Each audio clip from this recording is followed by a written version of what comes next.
Alam nyo ba mga mare na nakagawa ko ng iba't ibang design ng cheap bag dahil sa Canva Pro? Ito ay bigay sa akin ng isa sa aking follower. At dahil nga dito ay mas na-inspire ako na mag-design. Anyway, landscape pala itong ginamit kong template tapos A4 pa rin yung size. Bali itong ginagawa ko ngayon mga mare ay yung pinaka-pattern ng aking cheap bag. Una ko nga itong ginawa para mas madali na kapag naglagay ako ng iba't ibang design. So dahil nga wala akong roller ay naglagay na lang ako ng 3 lines dito sa pinakataas at sa baba. Bali magiging illusion to na meron siya mga hams. Hams?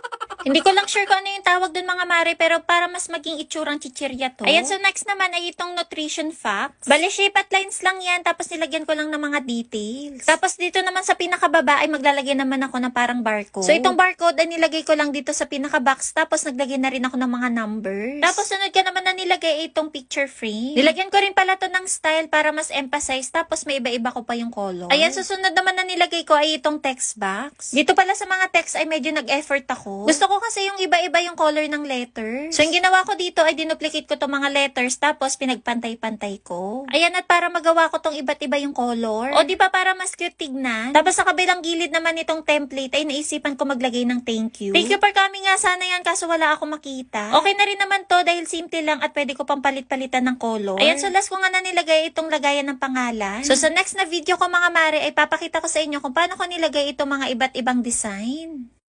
Cocomelon, Keromi, Minecraft at Hello Kitty team for today's video. Gamit tong ginawa kong pattern ay una talaga ako nagbe-blend ng mga color dito sa may template. Tapos dito naman sa pinaka-header, yung nilalagay ko dito ay yung pangalan ng ginagawa kong team. At saka ako mamimili ng ilalagay kong background na magmamatch doon sa mga colors. So dito nga sa Cocomelon ay naisip ko na watermelon na lang ilagay ko na pang background. Sunod naman ako nag-upload ng mga main characters sa may Cocomelon. Balik kapag wala akong nakitang pang design dito sa mismong Canva, ay nagsisearch ako kay Maring Google tapos ina-upload ko na lang yan dito. Ayan, so konting pang design lang inilagay ko dito dahil colorful na yung pinaka-background. Dito naman sa baba ay pangalan at edad yung nilalagay ko. And then sa Keromi naman ay more on purple na color yung ilalagay ko. Para may iba naman ay glittery na background yung hinanap ko para dito. Tapos naglagay lang ako ng 2 ribbon at itong character ni Keromi. At syempre itong details sa pinakababa. Ayan, so next naman ay itong Minecraft team. Linan ko pala to ng green at brown na color. Tapos nag-upload na rin ako nitong character ng Minecraft at naglagay na rin ako nitong mga puzzle.